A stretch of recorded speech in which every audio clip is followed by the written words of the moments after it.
Hello, and welcome, Pizza Pals, to this week's episode of the Pizza Perspectives podcast, presented by Wild Mike's Ultimate Pizza. My name is Kenny Hendricks, Director of Pizza Integrity, and I'm joined by our Chief Pizza Officer, Jeff White. We're happy to have you here with us on April 1st, 2025. A great day for pizza.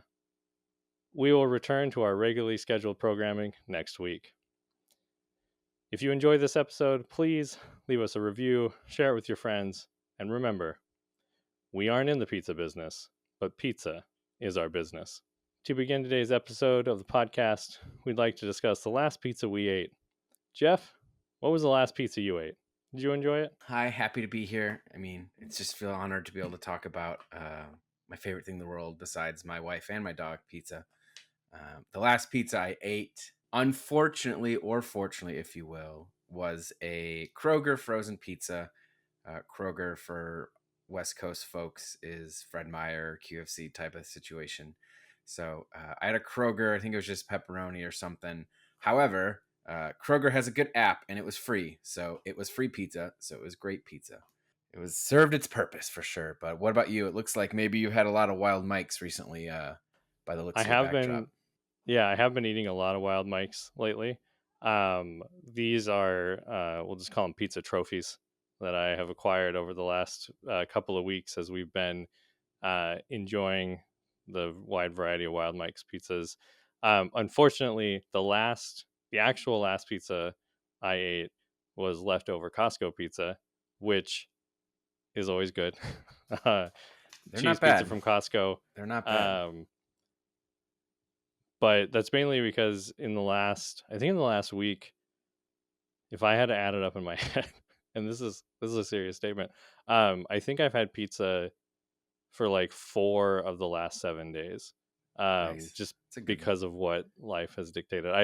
I talk about it here in a minute, but I was at my parents' doing getting a lesson on sausage making from my dad, and we had pizza for lunch. And then that evening, I went to play cards with some friends, and we had pizza there.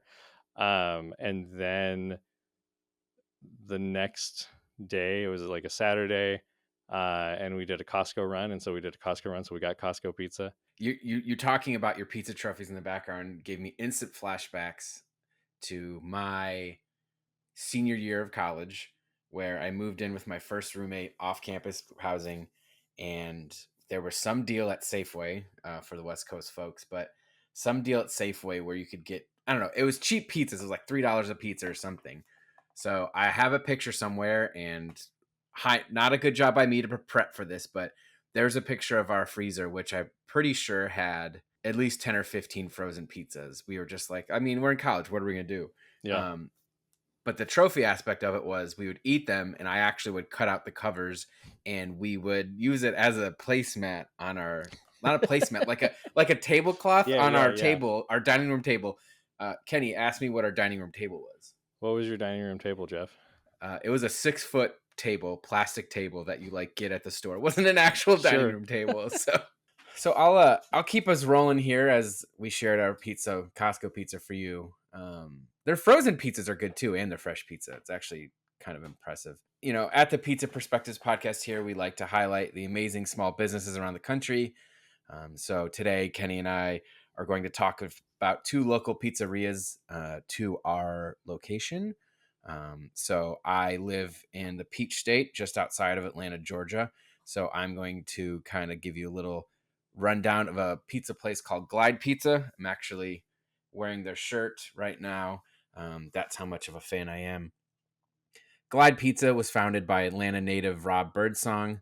After spending a decade living off Brooklyn-style slice shops, he moved back to Atlanta, the Peach State, to raise a family and open Glide in Atlanta's Old Fourth Ward neighborhood.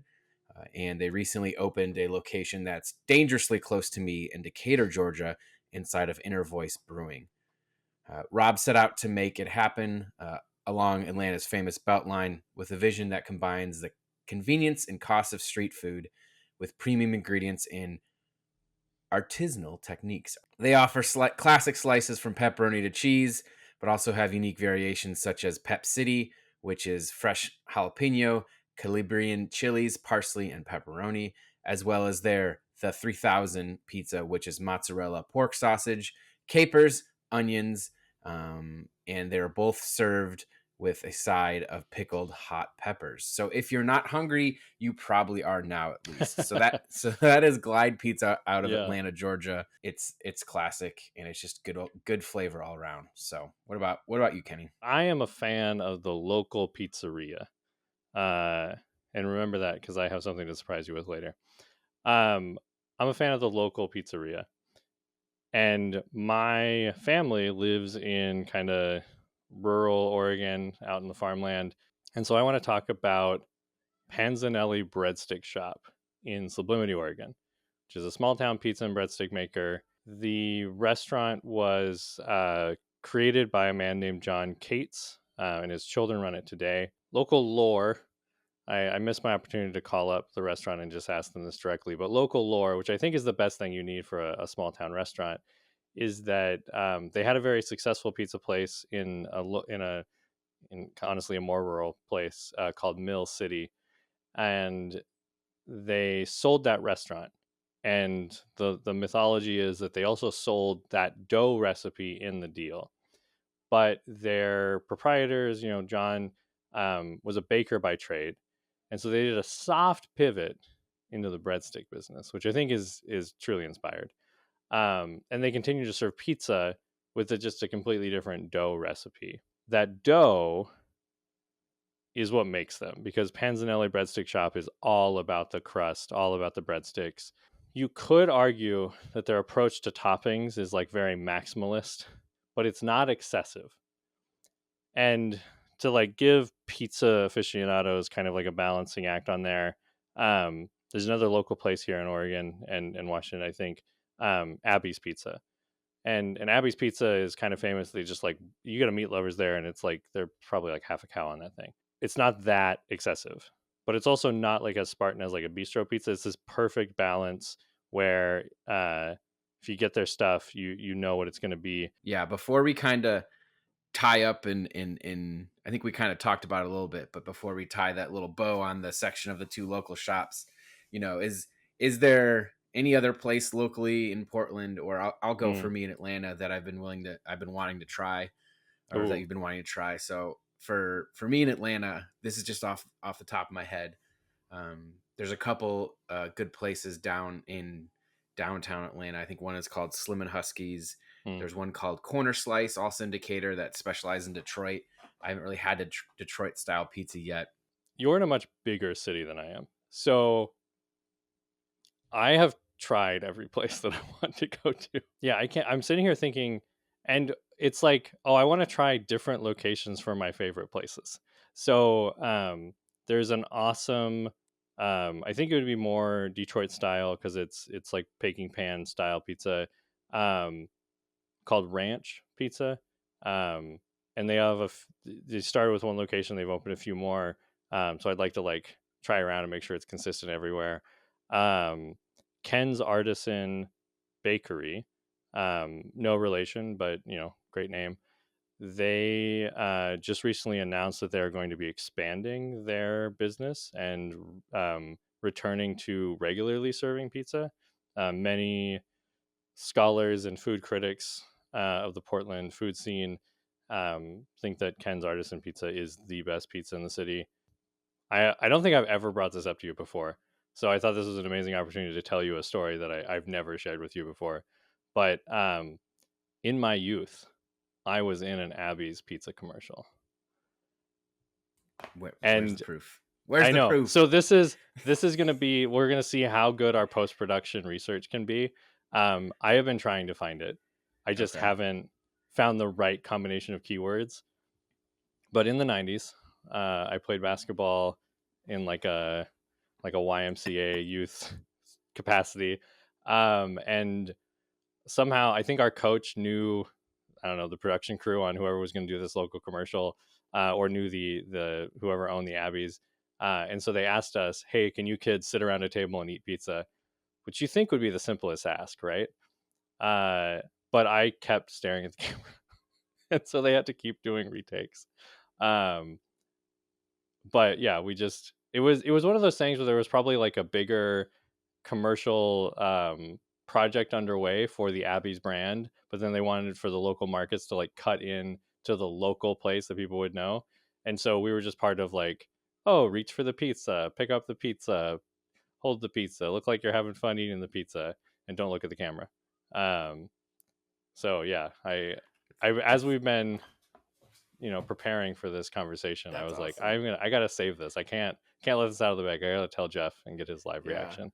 I was an extra in a couple movies, but they weren't pizza related movies. So we'll have to save that for the next podcast where we Yeah. talk about when we were our claims to fame. So kind of to finish off this section here about our fresh favorites pizza. I think we're gonna do a little controversial corner where we kind of address a few topics, but I think let's do kind of rapid fire. I could go on a long time about these, so we can just go quickly. Here's the first rapid fire shot across the bow. Do you put pineapple on pizza? I do not put pineapple on pizza. Yeah.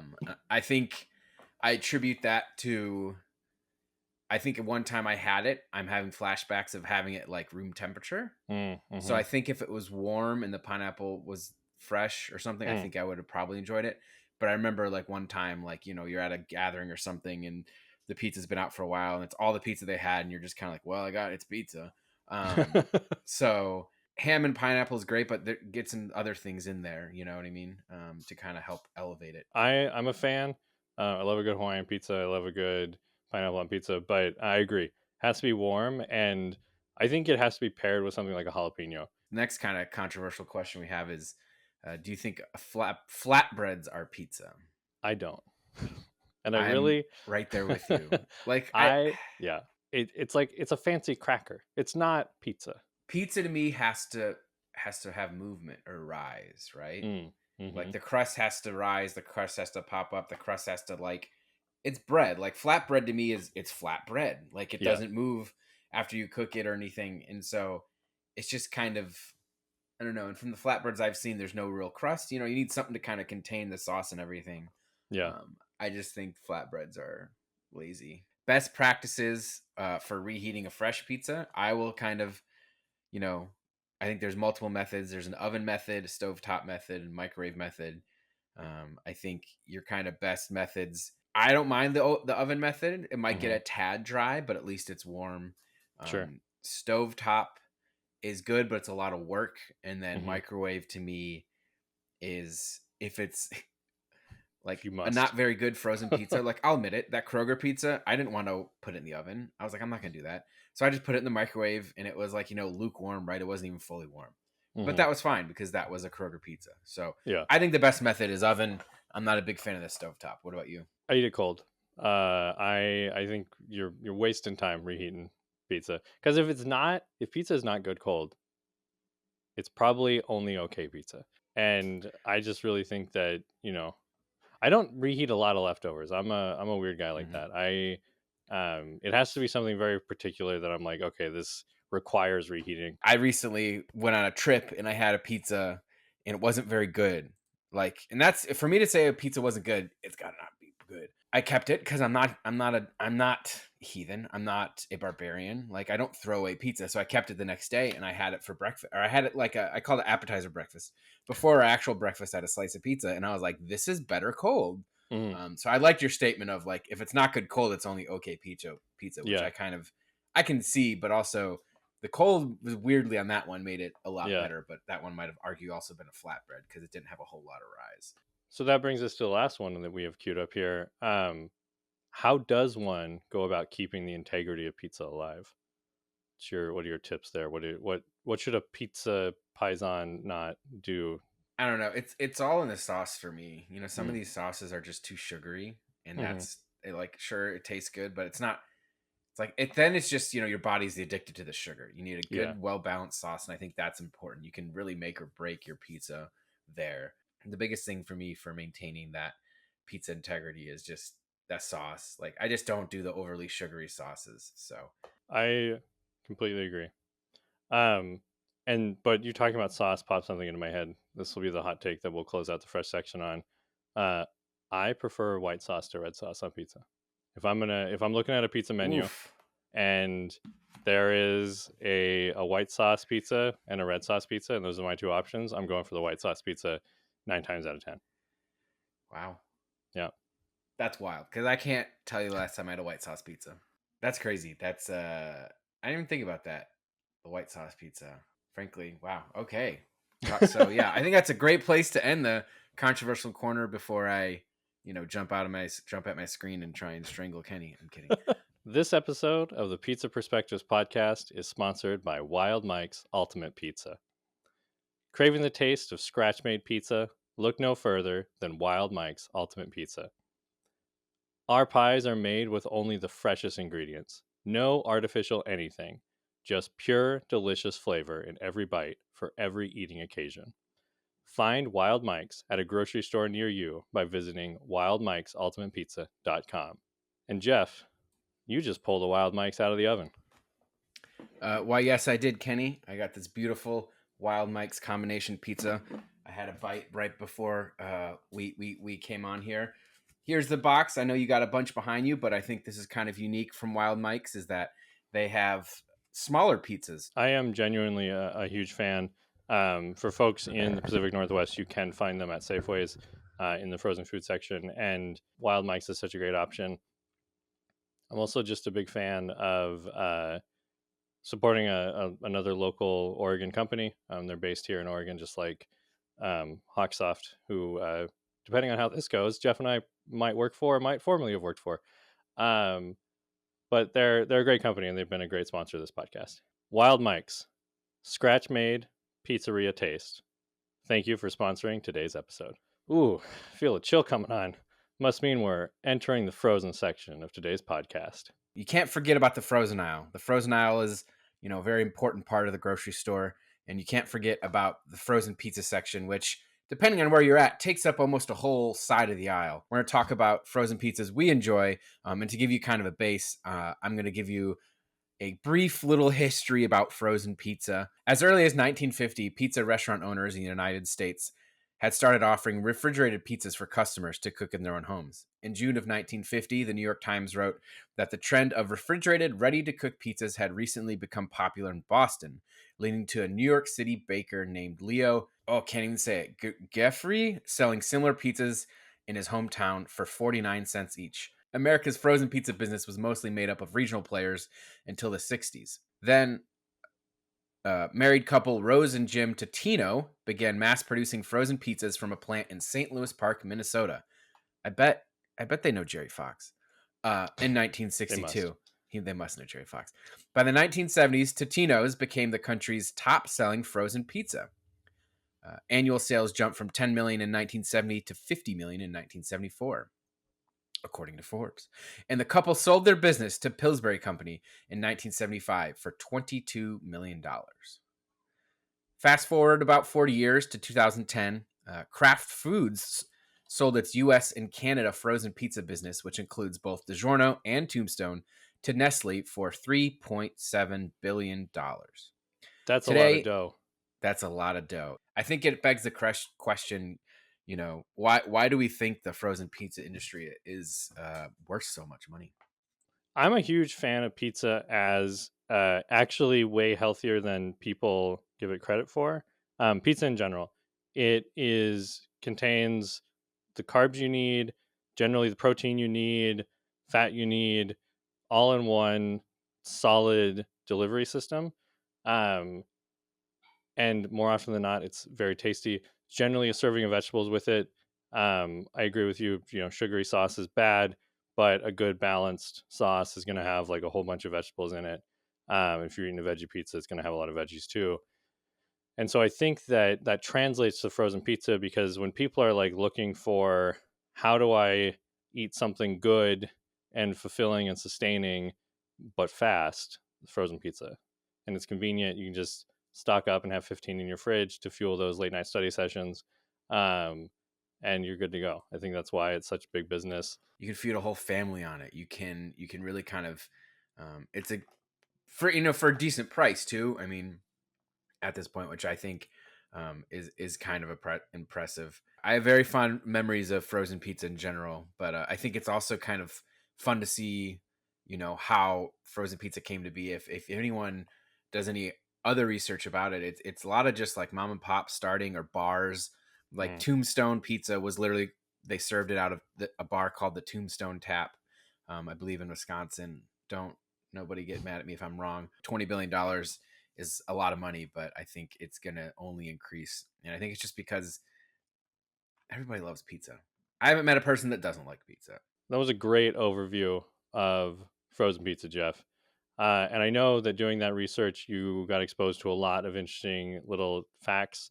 That note about where Tombstone got started, I think, is a great little frozen pizza fact. So to close out this section on the history of frozen pizza, could you share with us some of the other frozen pizza facts that you found that didn't quite fit into the background? The most varieties of cheese on a pizza is 1,001. There's a pizza out there that has a 1,001 different types of cheese on it. It was in Lyon, France. Sorry. Oof. Lyon, Lyon, No, France. you got it right. Lyon, France. We just Okay. lost our French listeners, though. Yeah, we did.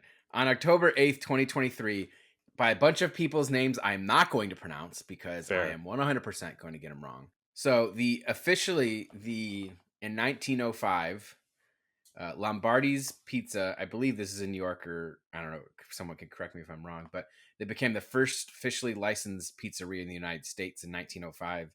And Chicago deep dish pizza was invented in 1941. Hmm.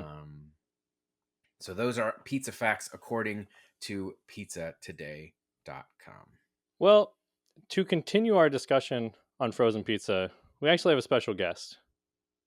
We have a special review from a Pizza Perspective podcast fan, Michael Lee, based out of Ohio. Jeff, roll that clip.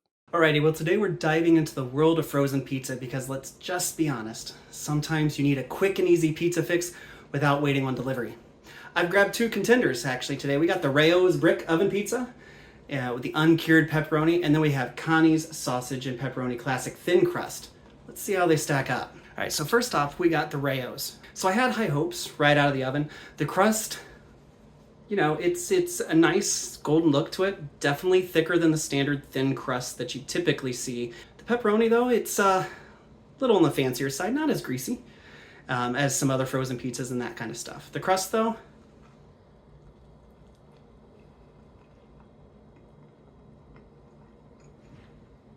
it's not bad. It's a little chewy, though, for my taste. Not bad that overall, though. With Rayo's, I've actually used their sauce a little bit in some pastas and things like that, so I really had high hopes going in with that Rayo's sauce. Crust, still not buying it for me here. So I guess it's probably a solid 6.5 out of 10 on that one. Connie's is a classic thin crust. It's got the classic tavern style feel though, thin and crispy and loaded with toppings. Now I'm probably pretty sure if it would have been a little bit more or a little bit longer, it wouldn't be as flimsy, but still a nice thin crust though with it. Pepperoni is solid though, nothing too fancy or anything like that on this one.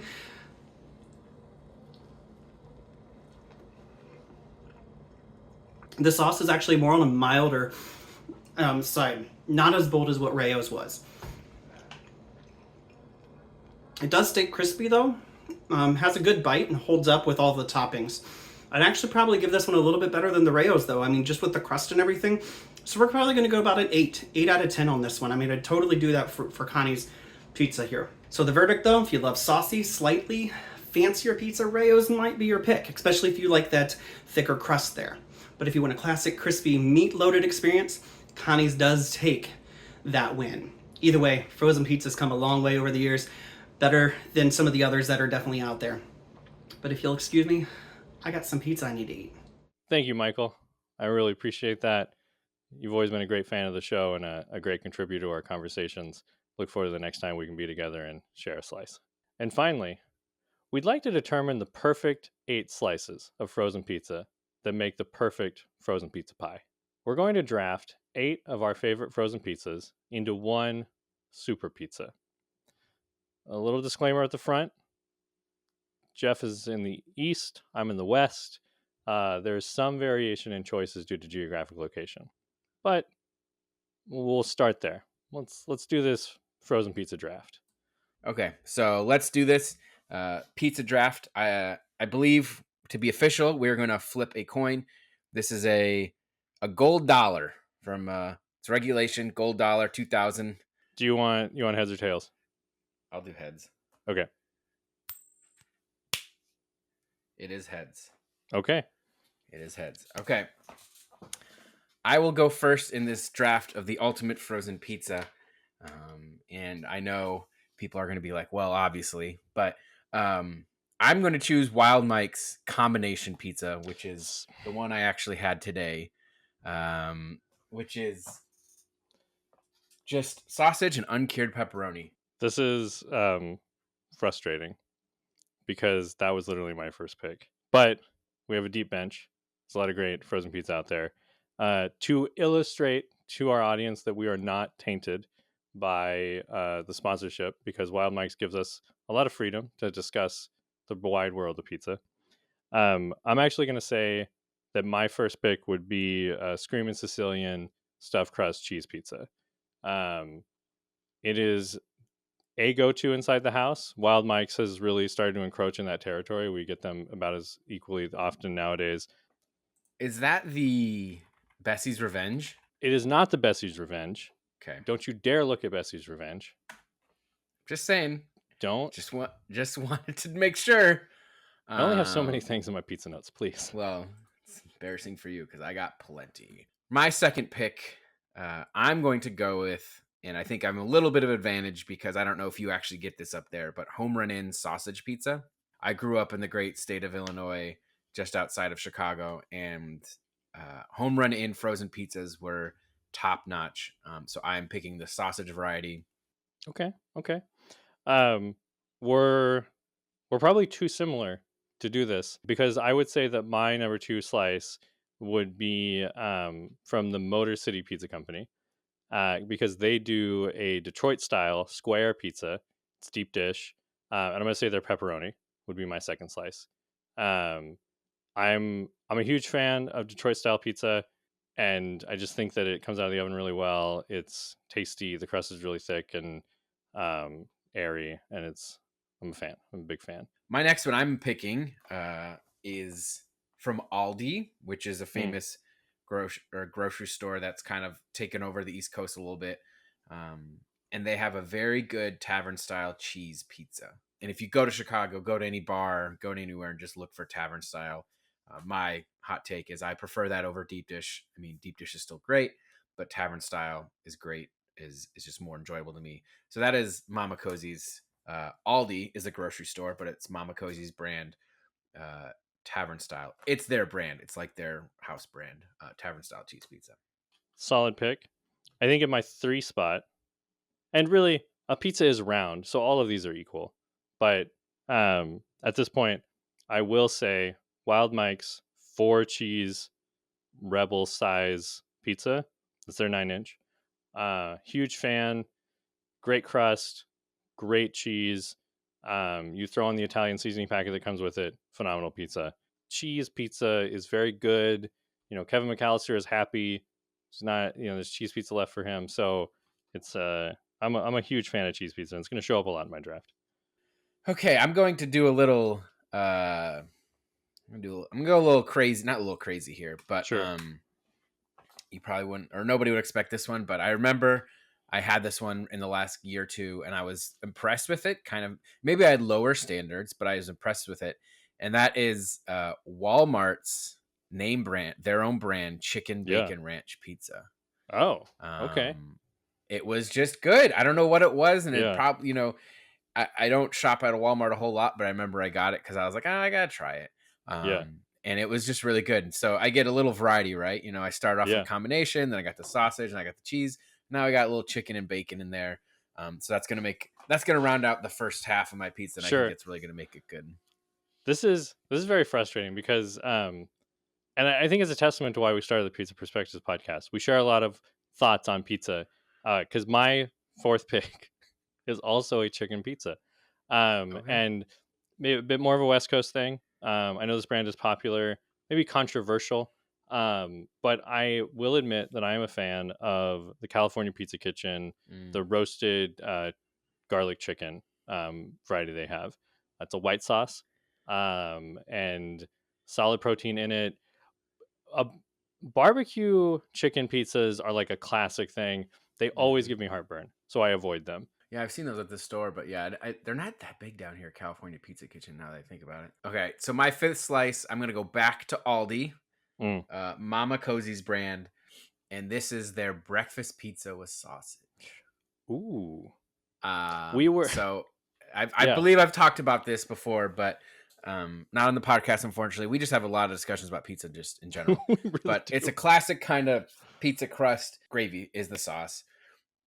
And then it has cheese and sausage, obviously. And then it actually recommends that you scramble a couple eggs and put it on top. It is, Scramble. Ooh, yeah. yeah. It's very, very good. My pro tip on that one is also add a little hot sauce. In the production meeting, because I'm West Coast, you're East Coast, we were like, well, when we record this, you're going to be having a pizza for lunch. And I was like, I don't know if I can do a pizza for breakfast. I mean, I can, and I have 100% done Yeah. that. But Yeah. I was like, I don't know if I can find one. And so I'm glad you brought that up, because now it's on my list to be like, I got to check this thing out. I gotta get you to mail me one. My back half is going to have some classic players on it.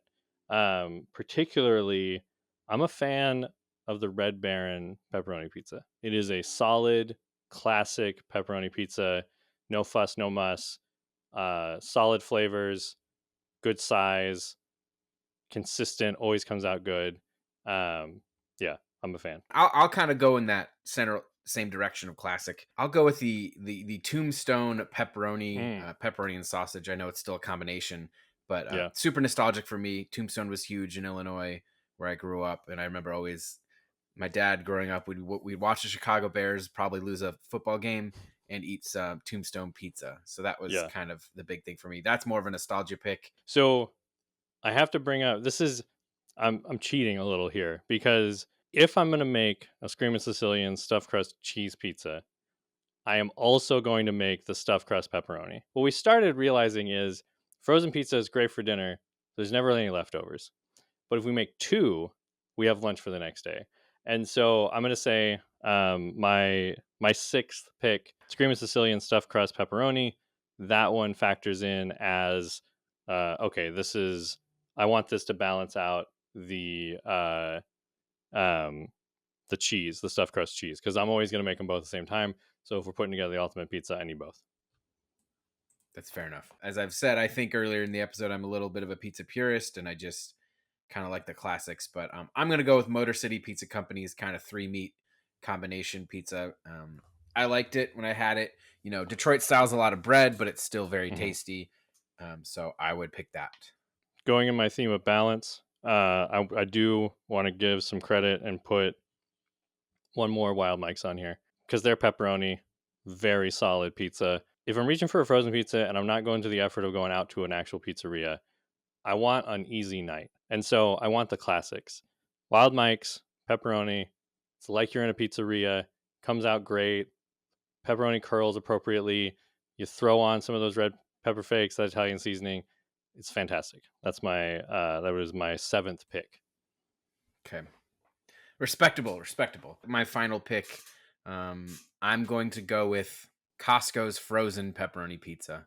It's just a classic. You get 4 of them, so you got pizza for a while. That'll close out my perfect pie. I have a very controversial last pick. I have a very weak spot for bagel bites, and I know it's not pizza.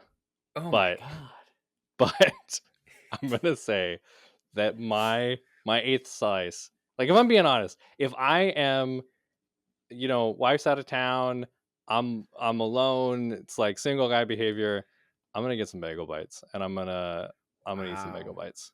It's a nostalgia thing. It's like, I didn't say pizza rolls. Like, I'm respecting the game. Like, it's not, we're not talking calzones. It is a bread Yep. with sauce, cheese, and a topping that is frozen, and not encapsulated. Yep. But bagel bites. That's my eighth pick. Wow. Yeah. That's impressive. I wasn't really expecting that, and yeah. So I think, let us know. Kenny's taking notes, but let us know what you think about our perfect pizza pies, in the comments or whatnot. I'm gonna wrap us up here on the podcast, on the Pizza Perspectives podcast. Thank you all for listening to today's episode. Please leave us a review on Apple, Spotify, or wherever you're listening to this podcast. If you're watching this on YouTube, please share it, comment it. Let us know what you think about our slices, our perfect frozen pizza in the comments. This is a reminder to support your local pizzerias and stop in at the frozen section of your grocery store to try Wild Mike's Ultimate Pizza, sponsor of today's episode. We appreciate you listening, and remember, as always, we may not be in the pizza business, but pizza is our business. Thank you for joining us. Thank you for being here. Appreciate you.